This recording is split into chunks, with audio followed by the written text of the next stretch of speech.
Welcome to my crazy house. Gonna do a walk through the garden so that people can see what it is that I've been up to. This is a lot.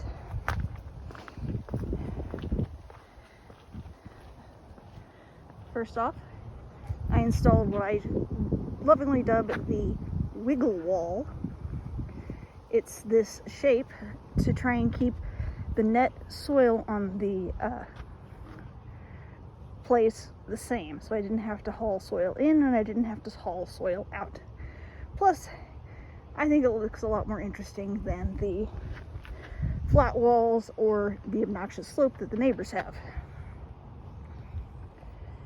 So, what do I have here? I have red yucca, Texas native, daffodils and gladiolas, lots of them. Do have a few weeds that I haven't completely gotten rid of. That is an eternal battle. The yellow irises I got from my mother. She had a whole bunch of extras laying around. Got snapdragons, lots of herbs, thyme, parsley. Haven't had dill come back yet. The older red yuccas are about to go absolutely bonkers. I'm visited this morning by cabbage white. These smaller plants, they're past their prime, but they are various varieties of grape hyacinths. And amongst them, you're starting to see zinnia seedlings. In the summer, this will be completely covered in zinnias. I'm on an eternal battle against the squirrels trying to help me reforest the area. More of the time going bonkers. The trees here are 3 different varieties of cherries. I don't have the varieties off the top of my head. One is self-pollinating, 2 are not. They're both low, or all 3 of them are low chill hours. I had some lantana, but then the great freeze of 2021 happened, and I lost them. I do have replacements, I just haven't planted them yet. Here, I have honestly no idea what this is, but it looked pretty, so I let it grow. These are more crocuses. These are actually spider lilies. They bloom in the fall. You can see the tail end of the blooms on the Spanish hyacinths. Dutch iris starting to bloom. Gladiolas are starting to come up. Some multi-headed daffodils on the end of the way out. This Transcendaria, spiderwort, another native. And this should be wine cup, yet another native. This and its big brother are hollyhock. They will, the main bush stays about that size, but they will shoot up stalks 8 foot into the air. Parsley volunteer, hollyhock volunteer. This is going to be, or is a crepe myrtle. Got a couple of small milkweeds. Got a volunteer post oak. Can I leave one of these that are you voting in? Okay. No worries. That is a native redbud.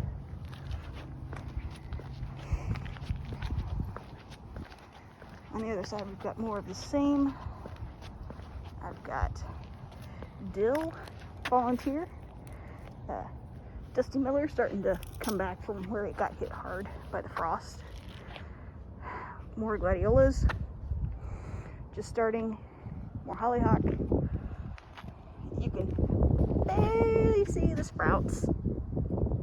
But I do have this entire thing is planted with gladiolas. More parsley about to bloom. These were in, grape hyacinths were in place last spring, so they've had a chance to really get going. These pink irises were in place. They're actually here when we bought it, but they were tucked around the corner over by the fireplace. Got more Dusty Miller on the back end. These two trees are plums.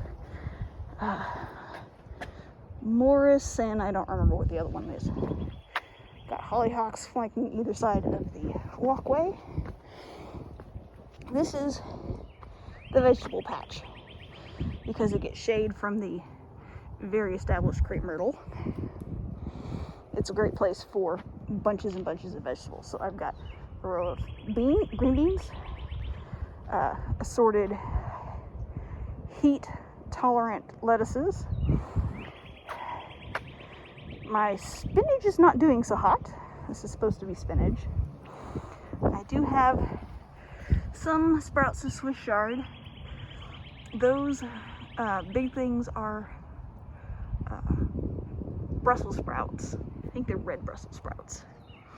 Got one volunteer lettuce way back over there that's doing really well. The irises, more of the ones given to me from my mom.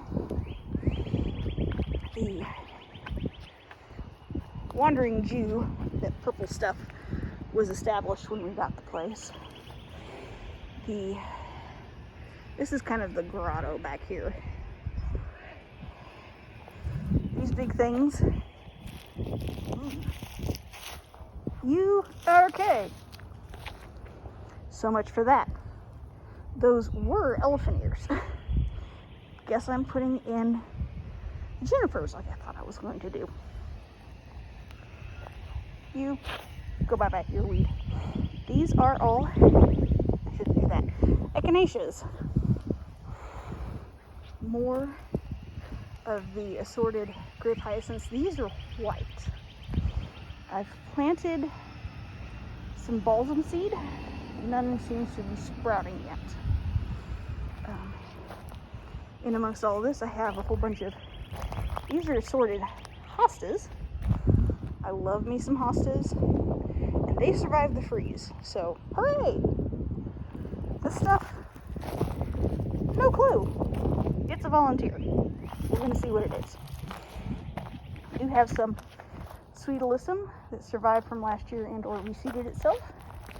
Super looking forward to more of that. This is a red oak. They grow 2 feet a year. If you look carefully, you can kind of see there's a divot in the neighbor's yard where there used to be a big tree shading this area. So I planted another one. More of the irises. Just this little itty bitty corner of irises when we bought the house, and then I split it up and planted it, and they went whee! This is some volunteer sweet violet. This is a hibiscus that I was not expecting to survive the freeze, but apparently it did. Milkweeds. This is evergreen sumac, native.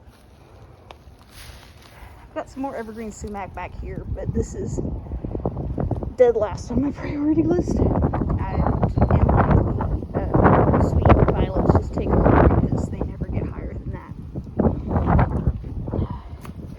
Rosemary bush got pretty badly nipped by the freeze, along with along here, and it said, nope, not having anything to do with you now. I do have some mums that are recovering. A whole bunch of weeds that are having a heyday back here. This is, that's my toe, wild strawberry. It's a great ground cover. A lot of bugs like it.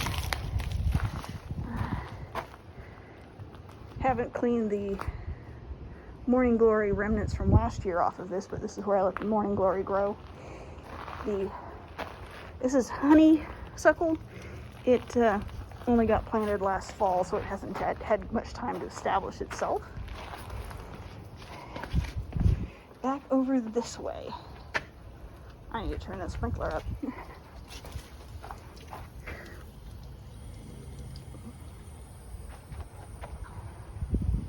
Hey, the sprinkler's not working. Got some more of the native green milkweed.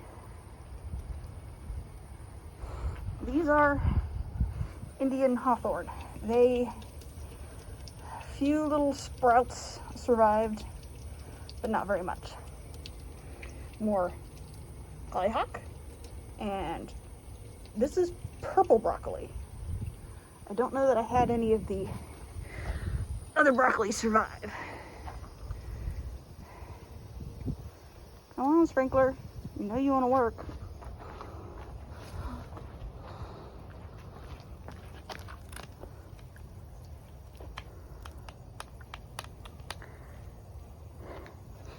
It's trying. I do have some little bunch grass. This is blue fescue. Got several sprouts of it. A kale in amongst these are white to blue fade hyacinths, grape hyacinths, daffodils, Italian stone pine, more irises. The lavenders, you can see some bits of green where they're starting to come back from the freeze.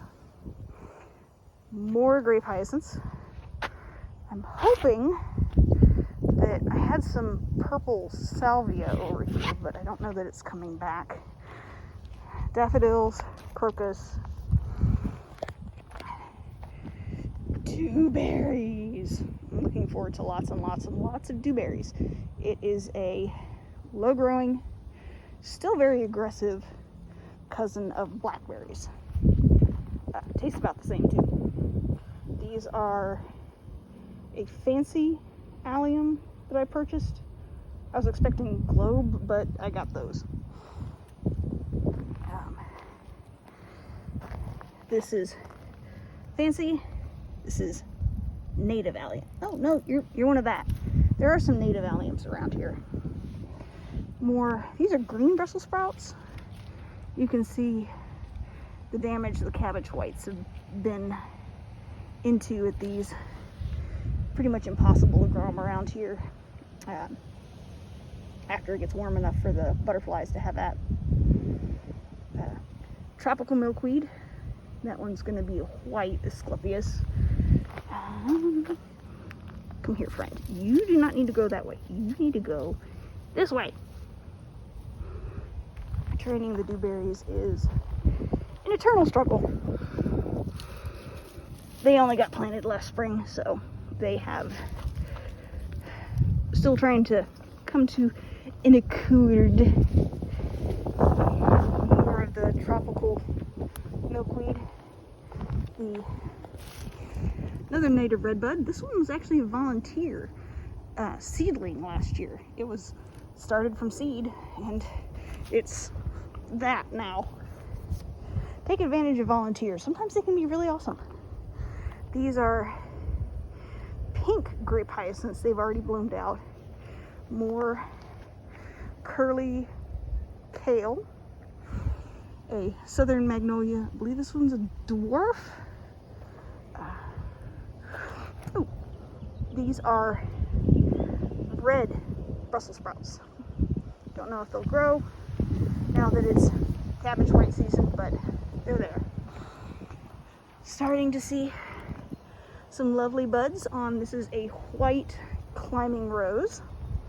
It needs to get some training. And I possibly need to put like a frame back here. We'll see. That is a white and pink tea rose. More dewberry. We have a couple red yuccas here. This I'm very, very happy to have. It is whitebrush. It is native. It smells heavenly when it blooms, but it is extremely difficult to transplant. I was lucky my mom was able to get me a sprout. The rest of this row is milkweeds. I do have one unknown variety of pine tree that was a Earth Day thing. More evergreen sumac. A couple of them. They're here to hide the view of the neighbor's house. The dogs like to look out of that window and bark at things. So I'm hoping having a hedge of evergreen sumac will stop that. This was one of my dump piles, so I've got a whole bunch of seedling zinnias. I'm gonna let them go loose. all the purple irises, they came from here. All of this corner was packed full of those irises. Broke them up early last spring, and that and everything around in the grotto is what they turned into. More hollyhock. These were planted as seedlings last fall, so they're still kind of struggling. More of the same. More green milkweed. I do have one antelope horn milkweed coming up. I'm really, really happy about that. More, I think these are the pure blue grape hyacinths. I also have some dewberries there that really need some nitrogen. This little corner here, I think I'm going to I've got some blue salvias that I'll put there. You can kind of see some gladiola sprouts coming up there. This area I'm leaving alone, A, to get the remnants of the bermuda grass under control and nutgrass, and B, because this rain catchment thing needs love. It needs to be bigger, it needs to be deeper, and I may wind up putting like a concrete chute in part of it to make it another bird bath, since if the hose bib leaks, that's where it runs. But that's the basics of the front yard. One massive adventure in gardening that I started planning it maybe a year ago. No, 2 years ago. We only bought the house a little over 2 years ago. But think, if you're dreaming of a garden, this is the kind of thing hard work and a lot of money can achieve. I lost track of how much money I've spent on this, but it's just to get the grass removed, because I gave up on doing that myself, and then a layer of mulch and quality topsoil compost was $2,500. This is about 4,000 square feet. But that's my yard. Welcome to it.